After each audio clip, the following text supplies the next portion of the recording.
Hi, in this video we're going to look at some additional options available to you through Google Form. Kind of cover most but not exactly all of what's available to you in this week's video. And we're going to do it by first looking at these additional elements that can go into the form, this little floating bar over on the right. Then we're going to revisit our questions and look at some additional options or settings within the questions, and then some settings that you may be aware of, but I'm going to review for the form itself. Okay, so let's get started. First is this floating bar gives you this top button we looked at last week when we created this form, gives you the option of adding questions to the form. So you can see it added multiple choice, but I can change that to anything I want. Second question is one of the few things we're not going to cover today, and this is how to import questions. So instead of building these all in the form itself, you can pull them in through an Excel sheet, something you've created on your desktop. This can be really actually pretty useful when you have a form and you want to bring in some questions from something you already have into a different form. So that's probably the biggest use that I have for it. But maybe if we have time, we'll circle back and visit this on another day. Okay, the third one is to add titles or descriptions. Now this works like questions in that it's based on where you're selected on the form when you do it. So I'm going to click up on the top here and I'm going to hit this TT and it's just going to put a title in. And this is just a way for you to really document or break up your form a little bit to help the user, to put it into sections. So first question is first name and last name. So I'm going to call this basic student information. And then you can choose to use this description area here. Notice you've got the basic tools. You can choose to use it, or if you think that things are clear enough, you can leave it blank as well. Now let's take a look at what that did. If I come up to the eye and look at the live form, you can see that it just made a bar here with that text. Okay, so let's come down a little further and say,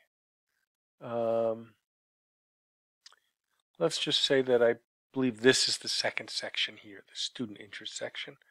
And I'm going to say,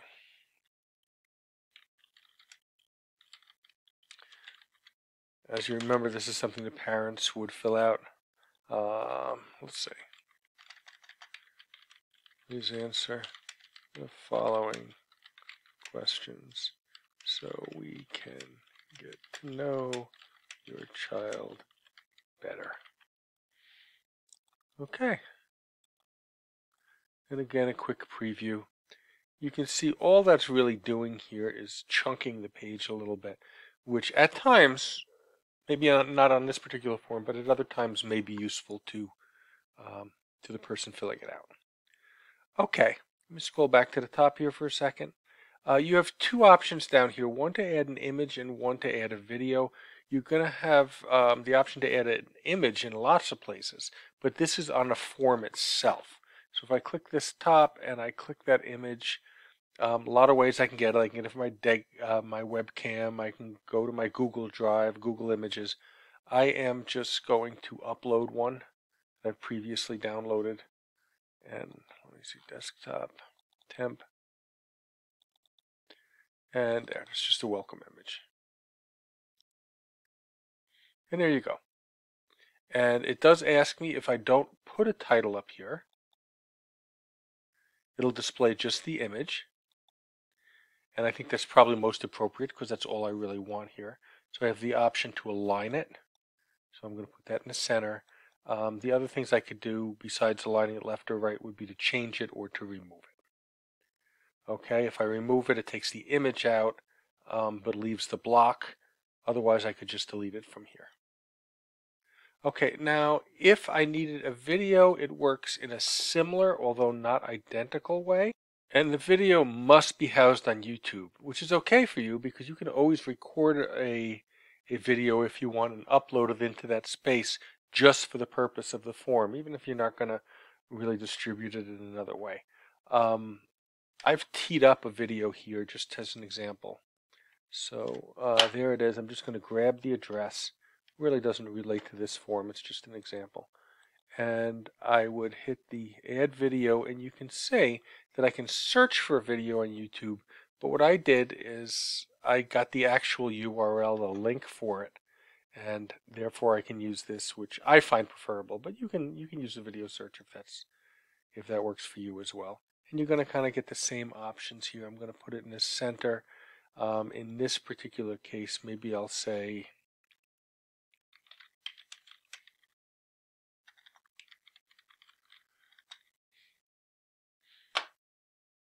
okay, so let's take a look at how that looks. And now you can see I've got this nice video, this little bit of a title, which I could have left off if I wanted to, and then the video itself, which will play right within this space. Okay, last part here is adding sections, and we're going to circle back and revisit that in a little while. It'll make a little more sense once we look at some other things. Okay, next thing we're going to look at is additional options that are available by question, and they do vary by question type. So in these short answer boxes, if I click the snowman, the 3 dots in the lower right hand corner, you're going to see that in addition to description, which is available for all of them, we looked at that last week, there's a response validation. And what this just does is it allows you to enforce some rules about what people put into this box.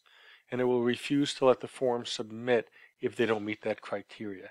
Now it's a little crude. I mean, you can't get too overly complex with it, but it can be helpful at times.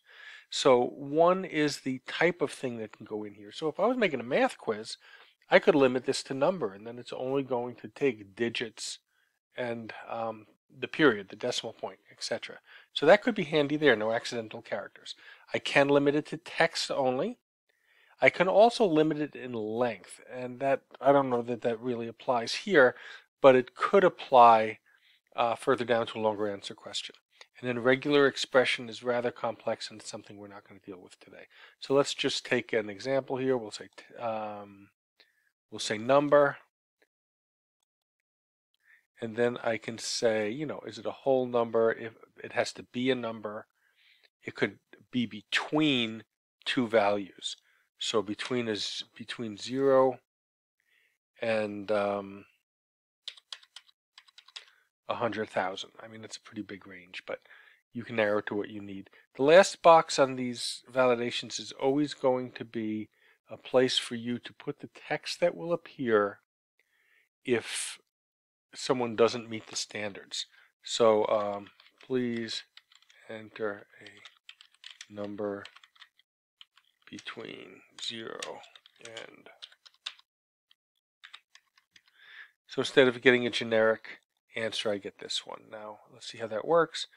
I come up to my form, I scroll to the bottom, I try to submit it, and it stops me. It stops me because I have a first name. Number doesn't really apply here, but it stops me because I didn't submit this in as required.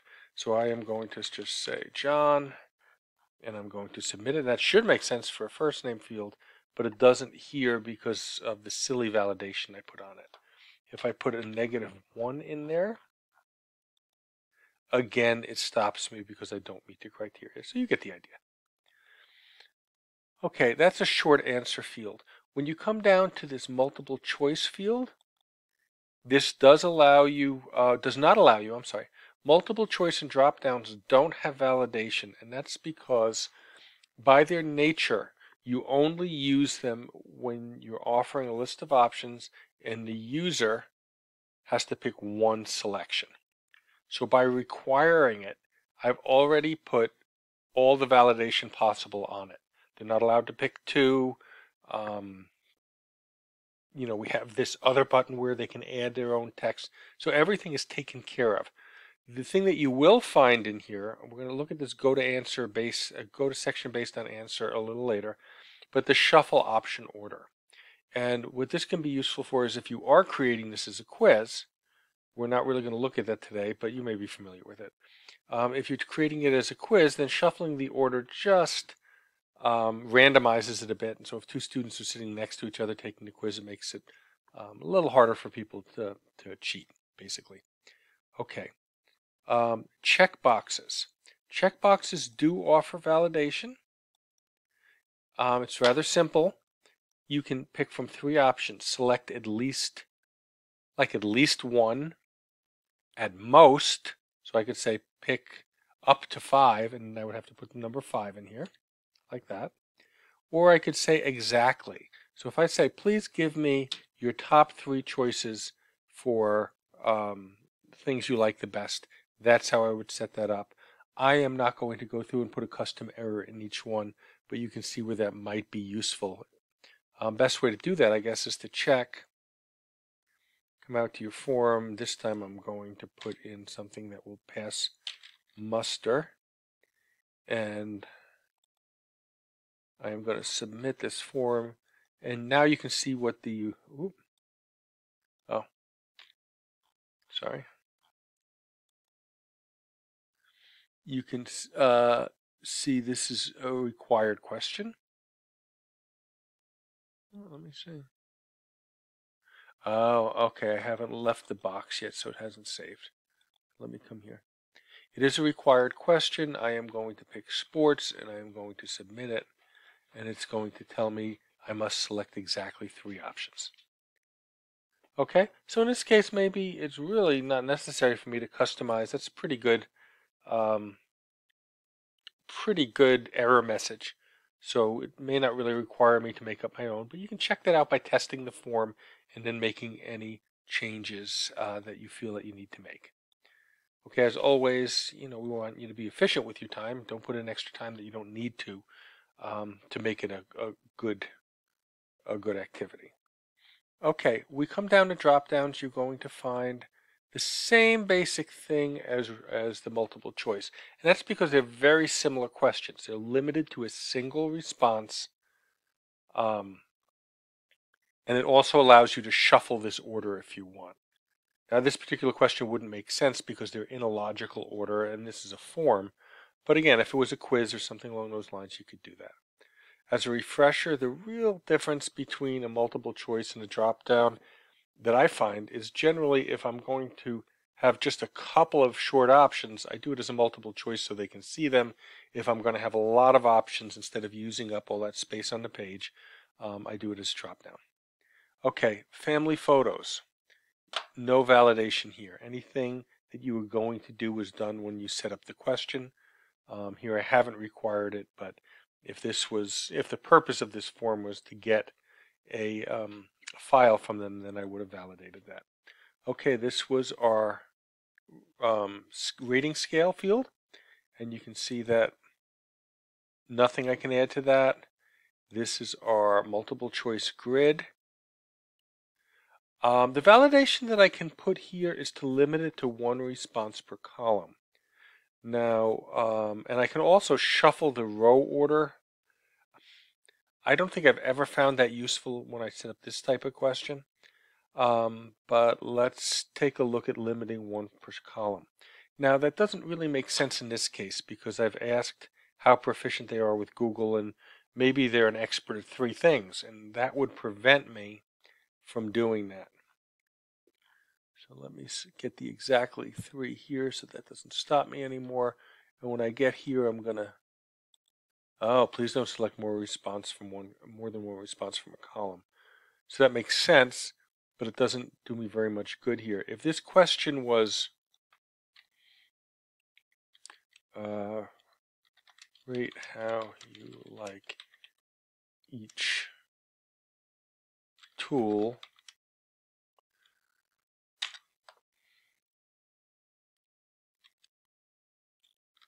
in order, I might change my possible responses to here. That's my number 1 tool. That's my number 2, 3, 4, and 5. Notice in this case I've got 5 rows and 5 columns. So because I'm limiting 1 per column, you got to keep that in mind. That's got to kind of line up. And I am going to come over here and refresh that this time.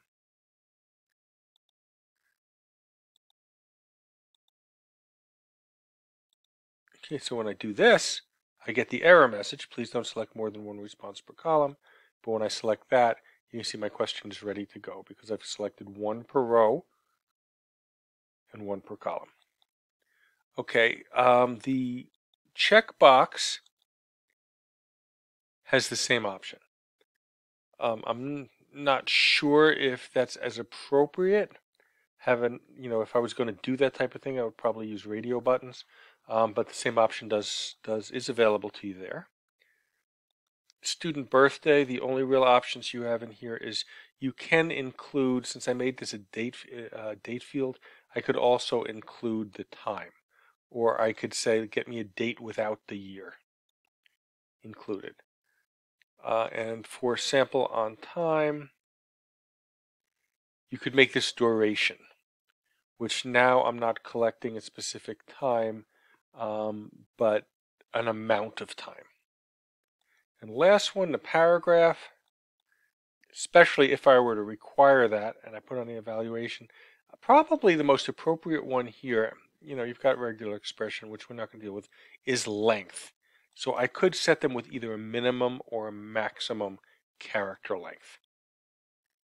And that would help me guide a little bit. I can't do both, unfortunately, but it does allow me to give the student some help in knowing what's an appropriate length response if that's important to me. Okay, I mentioned earlier that images were available not just for the page, but for many of the questions. And if you click on any of them and you see this little box, which I believe is going to be every single one of them, this is for adding an image at the top of the question. Now notice that for certain types of questions like these checkboxes, I also get the opportunity to add an image for each of my responses. So this is generally for the question, and these would be associated directly with the options I have here. And if I click, you see sometimes that's available on a drop down. It doesn't make sense. It's only available, as at the top of the main question. It's even available here for the file upload for the rating system. I'm not going to go through them all, but they're available. Let's take a look now at this and see how this could potentially work. Okay, so I'm in the prior school, so notice that when I'm selected or moused over any of the options, I get that little icon, so I click that, and I'm going to say, let's upload an image. Good. Was that Grant? Yeah, I believe it was Grant. Hope it was. So yeah, Grant School. Just randomly pull these from the internet.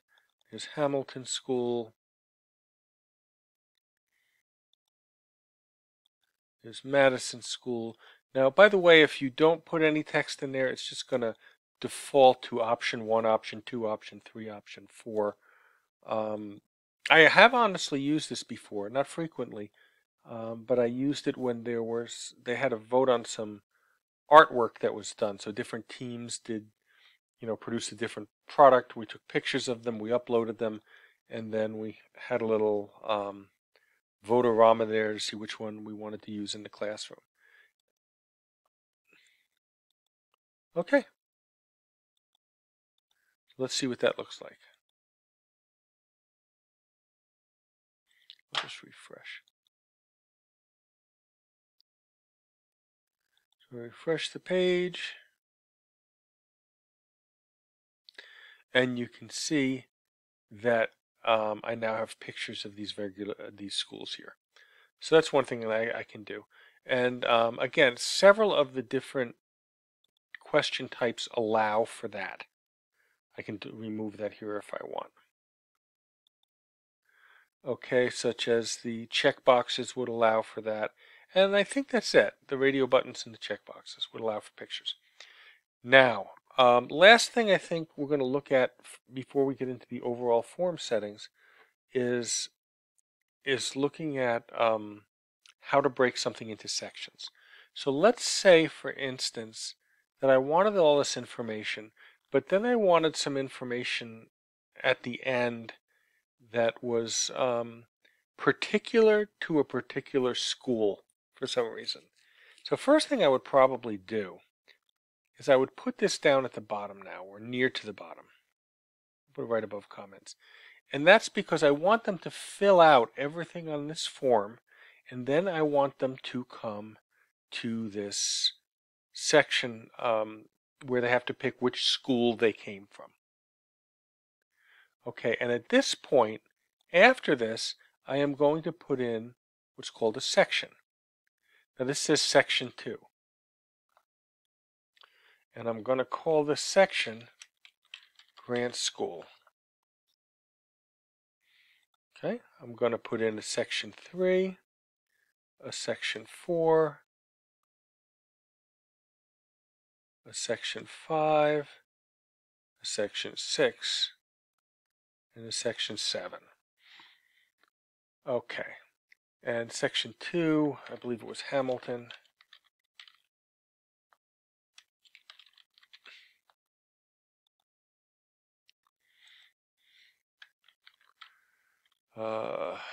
Madison.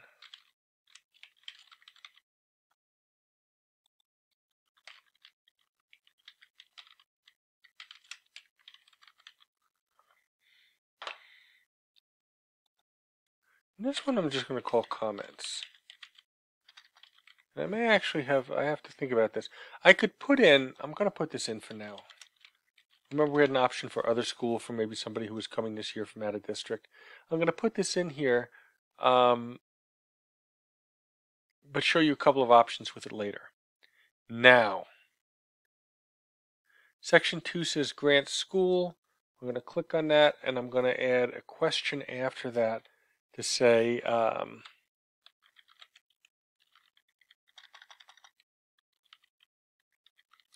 prior homeroom teacher. It's probably not the best example of this, but it'll give you an idea of how it works.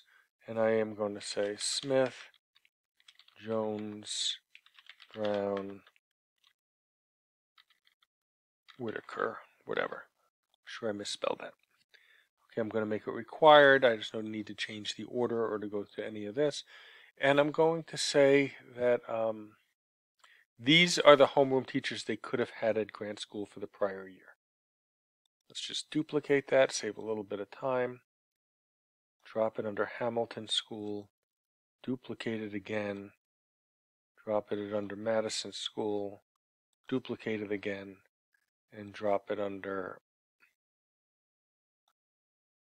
Washington School.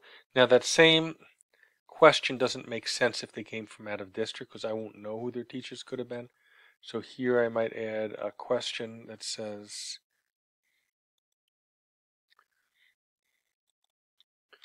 just open-ended,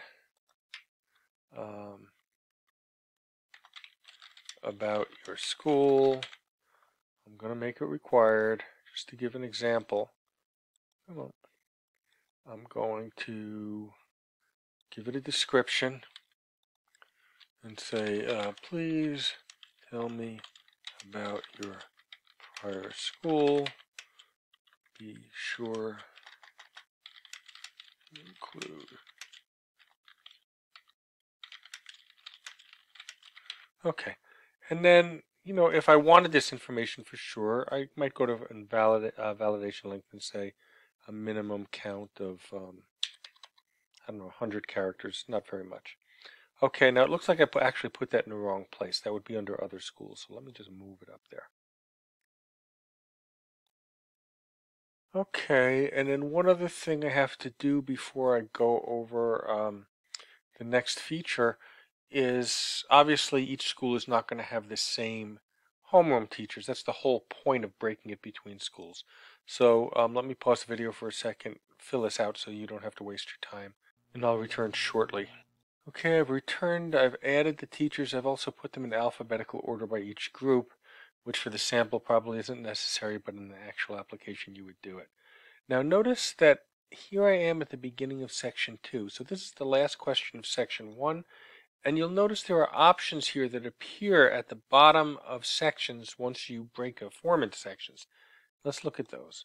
So when you get to the last question, I could have told them they'll get a button. And when they get to the last section, I could tell them directly to go to another section. or to submit the form. Okay, and that's useful if you just don't want a super long form. Let's just say you got a ton of questions, you think that's going to be hard for users, so you're going to break it up into 3 pages. Well, at the end of 1, you send them to 2. At the end of 2, you send them to 3. At the end of 3, you tell them to submit. Okay, but this is going to be a little different. In this particular case, I'm going to use my drop-down question, which is the last question of the first section, and I am going to turn on this option to go to a section based on the answer. Okay, now if they pick grant school, I'm going to send them to the grant section. Hamilton School to the Hamilton section. Madison to Madison. Washington to Washington. If they pick this other choice, we're going to have them go to other. And so everybody is going to wind up at one and only one of these sections where they get to pick the questions. They get to pick their teachers that are appropriate for them. Now, from section 2, by default, it's going to go to section 3. So it's going to go from these grant school teachers to the Hamilton teachers, which is not appropriate. So I want to set this to go to comments. So it's going to skip over all of these other, and I'm doing this now for each of the individual schools. I'm sending them all to comments. I'm going to bring them back to this comment section. Now, I could have, and then comments, the last section here, since it's the last one, it's going to submit. Okay, there are a lot of variations here. Occasionally, someone will go to a section, and then it doesn't make them, it doesn't make sense for them to go anywhere else. So you might take one of these sections, and they would submit directly from there. In other sections, it would make sense. It is true, I could have included this comment question up in the first section. And if I'd done that, I wanted them then to, the last question to be their prior homeroom teacher, then they would have all gone from here to submit instead of to comments. So you can kind of see there's a lot of, there are a lot of options, there's a lot of variations. Let's just see how it works. Okay, so I'm filling out the form now. My validation was a little messed up. I picked grant school. Well, let me refresh the form actually, because I've changed it quite a bit. Okay, so note that as you're filling out Google Forms these days, it retains your answers, which is great. Therefore, if you have to come back and test something, you don't have to fill everything out again. So I'm not going to choose one for homework. Sure. Funness for school. Sure, that's filled out. That's filled out.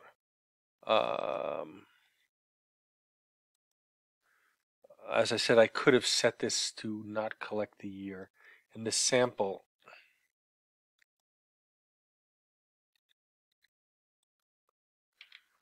really isn't serving a purpose at this point. Now, I've picked grant school as my prior school. I hit next. It brings me over to the grant school teachers. I had Mr. Brown. I go to next. I come to my comments where 100 characters are required. And you can see that underneath there, I have a submit button. And there you go. Okay. We've gone through the first 2 objectives for today. And that was to look at this floating toolbar and see what those different items did, and most of the additional options associated with the questions. Now, the last thing that we're going to do for today is we're going to look at the form settings themselves. So I'll go to settings. You'll notice you can make this a quiz. If you haven't done this, this is not something we're going to cover today. It's kind of its own big piece. I kind of assume that a lot of you have seen it at least. And again, if we have time, we may circle back at the end. We're going to move into Google Sheets after today. But if it's a little time at the end, we'll circle back to this. It's useful. Okay. Main section we're going to look at now is how the responses are handled. This is super important. Collect email addresses. Okay. It is the best way to get consistent, accurate responses that you can line up a submission with a particular student, particularly if your district, which most are Google Gmail districts, then this other option down here is important. It says restrict to users in Ramapo College and trusted organizations. That's why I'm kind of using this account, because if you have a personal Gmail, you don't get this option.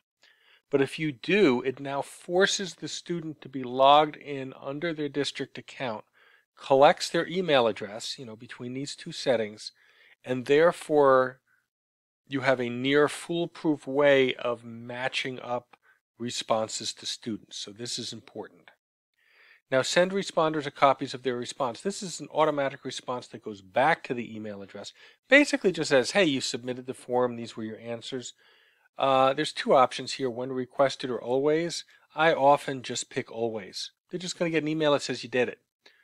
Can be helpful in the case that maybe something doesn't go through on rare occasion. If they're used to getting these emails and they don't, that may cause them to question why that happened. Allow response editing. Kind of a cool option. I use it occasionally. A lot of times I don't.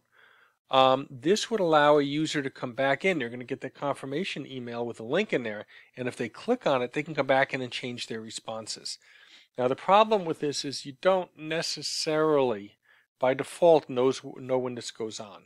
So a lot of times, you may get your information, think it's something, start working with it, and they can come back and change it, and you're not always aware. There's a trick we'll look at in a future video to show you how to make yourself aware. But so most times I don't allow editing, but occasionally it makes sense to do it. Okay, and you can also limit to one response. So by default, a person can go back and do it again and again and again. This is something you have to decide. You have to make a choice here. You can limit to one response. It makes a lot of sense in a lot of cases. If somebody does really mess up, they have no avenue to correct that. So sometimes what I will do is I will not limit to one response, and I will simply make it clear that if there are multiple responses, that the one with the latest timestamp, the one that was submitted last, is the one that I am going to treat as accurate. Okay. Total size and for upload files. Okay, so this is, since we very often don't have a file upload option, but if we do, you can control that a little bit here. I mean, a gigabyte is a lot of space. If you're asking for something simple like a single photograph, you don't want a photograph that's a gigabyte. So it would make sense to keep this cranked down pretty low. Okay, now under presentation, you have several options. Show a progress bar. That'll just tell them that they've done, one section out of two, or, how far along they are. For something that's long, it might be necessary, generally not used. Shuffle order. We looked at shuffling order within a question. So if I'm giving a quiz, the options get shuffled.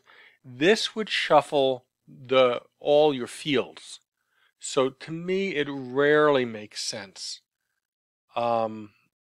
Unless it's an absolute pure quiz, and even depending on how that's set up, whether you want to shuffle your question order.